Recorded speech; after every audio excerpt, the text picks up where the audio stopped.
Goeiedag liewe kyker, baie welkom by hierdie week se Bybelstudie geleentheid. Ons is besig met Romeine, vandag is dit Romeine 5, baie besonderse gedeelte, Romeine 5 vers 1 tot en met vers 11. En Paulus het nou al mos met ons gepraat oor die hele kwessie van geloof en die vryspraak en dat niemand eintlik geregverdig is voor God nie, so niemand kan op sy eie goeie wil sy eie goeie dade voor God verskyn en sê, maar ek is goed genoeg om eintlik in die hemel te kom nie. En hy praat spesifiek dan ook met die Jode, maar hy het tot die konklusie gekom dat elkeen van ons het 'n verlosser nodig. En nou gaan ons vandag kyk na die gedeelte wat vir ons presies sê, wat is die resultaat van hierdie vryspraak wat deur geloof kom. Maar voordat ons verder gaan, kom ons sluit die oë en dan bid ons eers saam. Vader, baie dankie vir hierdie dag, baie dankie vir u liefde en u genade wat u oor ons uitstort en dankie dat u altyd omgee vir ons.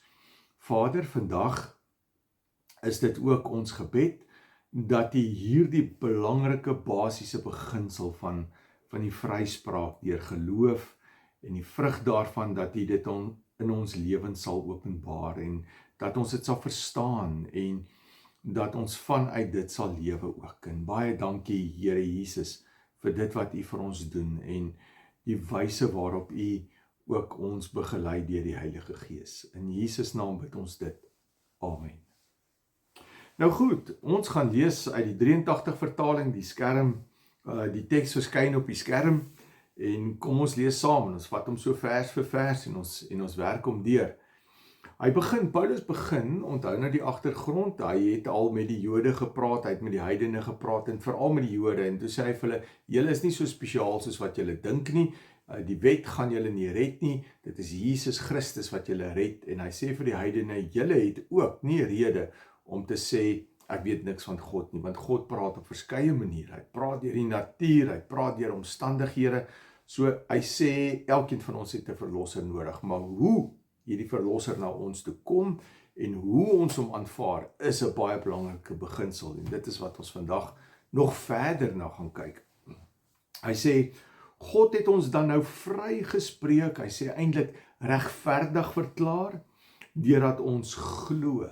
En daar is die belangrike sleutel tot dit. Hy sê, omdat ek en jy glo, word ek en jy deur God regverdig verklaar. So, julle sal onthou van die vorige kere, dis 'n regsbeginsel, so ons verskyn eintlik as dit ware in die hof, voor God se regterstoel, en omdat ek in Jesus Christus glo, daarom spreek God my vry. My dade is nie goed genoeg om my vry te spreek nie. En hy sê, God het ons, so hy praat hier met die gelowiges, hy praat hier met Joodse gelowiges, met heidense gelowiges wat uit die heidendom uitkom, en hy sê vir hulle, God het julle dan nou vrygespreek, hy het dit reeds gedoen, omdat julle glo. Daarom, wat is die gevolg daarvan? Hy sê, daarom is daar nou vrede tussen ons en God, deur ons Here Jesus Christus. En dis 'n baie mooi gedeelte. Jesus se versoeningsdood, Jesus se dood aan die kruis, het vrede kom veroorsaak tussen ons en God. Dat God ons nie meer wil veroordeel nie, maar dat ons nou sy kind geword het, dat ons in 'n verhouding met hom leef, en dit maak die wêreld se verskil. Hy sê nie dat ons in vrede met die wêreld leef nie, ons leef nie in vrede met die owerste van hierdie wêreld, dit is die duiwel nie, hy sê ons lewe in vrede met God. So dit wil sê, die verhouding het herstel, ons is regverdig verklaar, vrygespreek. En dan gaan hy aan in vers 2, hy sê, deur hom, dis nou deur Jesus, het ons in die geloof ook vrye toegang verkry tot hierdie genade waarin ons nou vas staan. So hy sê, omdat ek in Jesus Christus glo, het ek nou vrye toegang tot hierdie genade waarin ek nou vas staan. So wat sê hy eintlik hier vir ons? Hy sê vir my en jou, waarin staan ek en jy vas? Ek en jy staan vas in die beginsel dat ek en jy God se kind is, dat ek en jy vrygespreek is, dat ons weergebore is, dat God se identiteit nou in ons kom en soos wat ek leef, dit al hoe meer na vore kom. Ek groei en ontwikkel in daardie identiteit. Nou sê hy, ek staan vas daarin. Dis 'n vaste wete, jy het 'n nuwe identiteit, jy is 'n kind van God, jy is 'n vrygespreekte, en hy sê vir jou, deur die geloof het ek vrye toegang tot hierdie goed verkry. Deur die geloof, weer eens, nie deur jou eie werke nie, geloof gee vir my 'n klomp goed. So, en hy sê, en ons verheug ons ook in die hoop om deel te hê aan die heerlikheid van God. So hy sê vir hulle, kyk, ons leef nog in 'n ou stikkende wêreld waarin ons swaar kry. Die mense daai tyd, die gelowiges het swaar gekry. Vandag se tyd gelowiges, ons kry swaar. Ons gaan gebuk onder die druk van die wêreld, maar hy sê vir ons as hoop. En hierdie hoop om deel te hê aan die heerlikheid van God. So dis 'n hoop om ook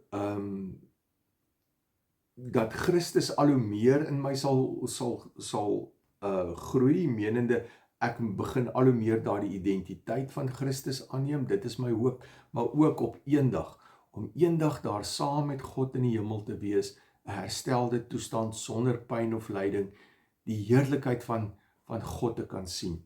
Hy sê, dis ons hoop. Dis die goed wat ek en jou dra, terwyl ons hier in hierdie wêreld is.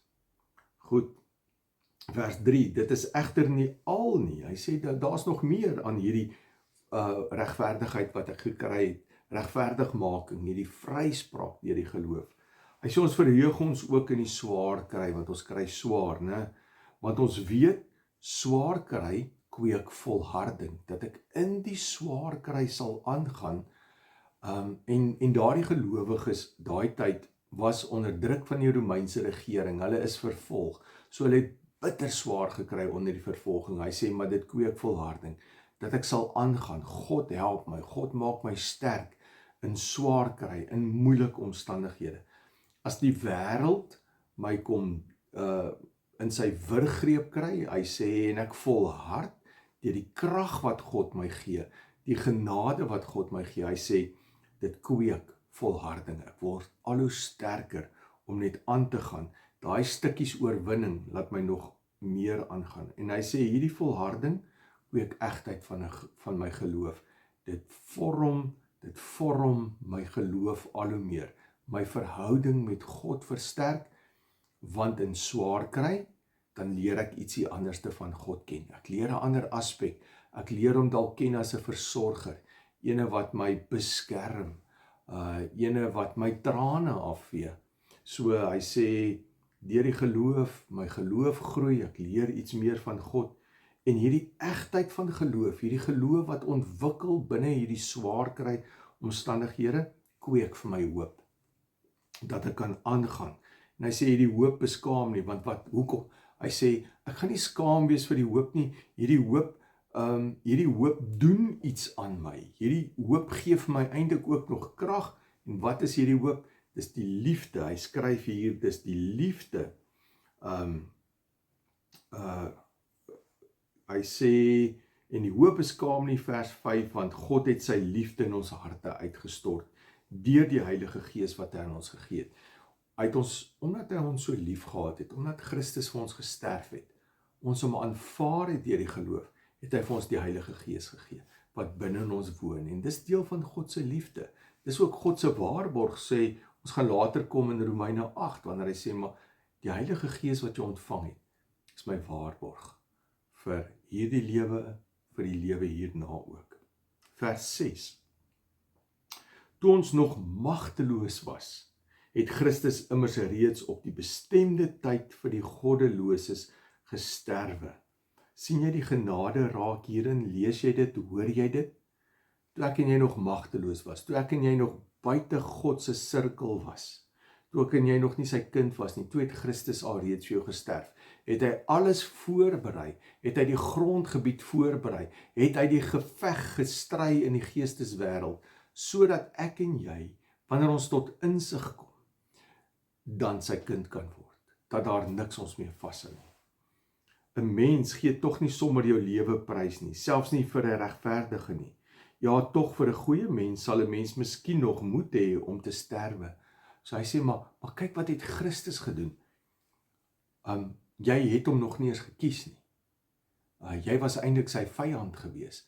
En tog sê hy, het hy vir jou gesterf. Want hoor wat sê die volgende vers. Vers 8, baie belangrike vers. Maar God bewys sy liefde juis vir ons hierin. Hoe lief het hy jou? Dat Christus vir ons gesterf het toe ons nog sondaars was.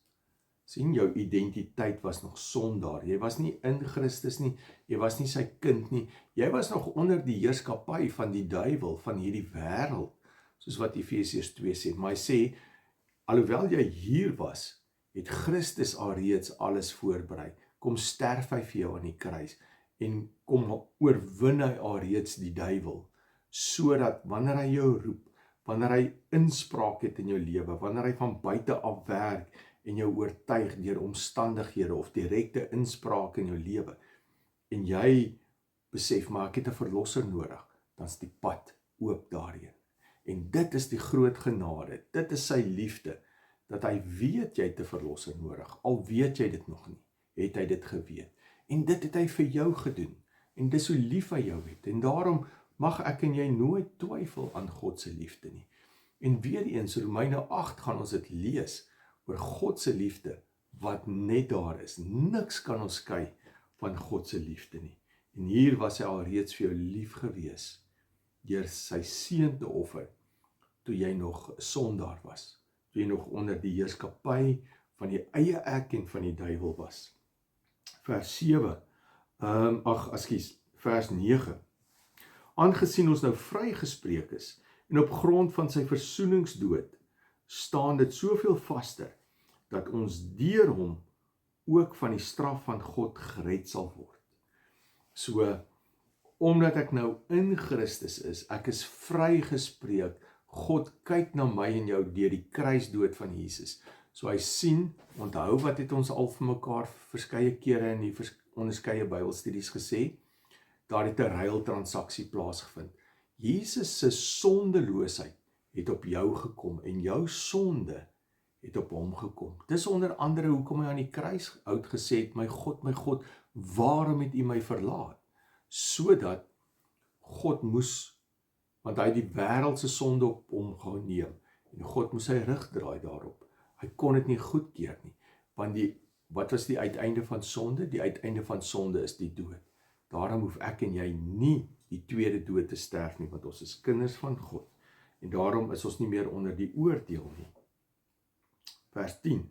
Aangesien ons toe nog vyande was, deur die dood van sy seun, is ons met God versoen. Daarom staan dit soveel vaster, dat ons, nou dat ons versoen is deur die lewe van sy seun, gered sal word. Eendag gered sal word. Jou ewige lewe het nou reeds begin, omdat jy 'n kind van God is. Maar as hy sê eendag gered word, daai tweede dood, wat nie op jou van toepassing gaan wees nie. Maar dit is nie al nie. Ons verheug ons ook in God, deur ons Here Jesus Christus, deur wie ons nou die versoening ontvang het. So, hy sluit dit baie mooi af. Hy sê, ons verheug ons ook in God, deur ons Here Jesus Christus, want hy is die verlosser, hy is die middelaar om by God uit te kom, deur wie ons nou die versoening ontvang het.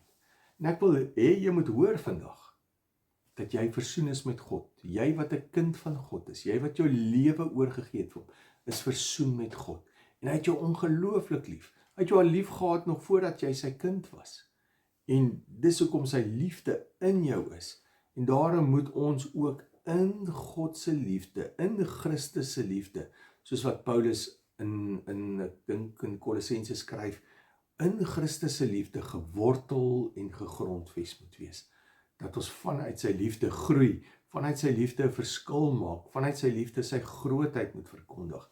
En mag jy dit hierdie week gaan doen, mag jy dit ervaar, jou vryspraak, jou kindskap, mag Christus dit in jou lewe net daardie gedagte en daardie vrede oor jou bring, mag jy dit gaan uitleef.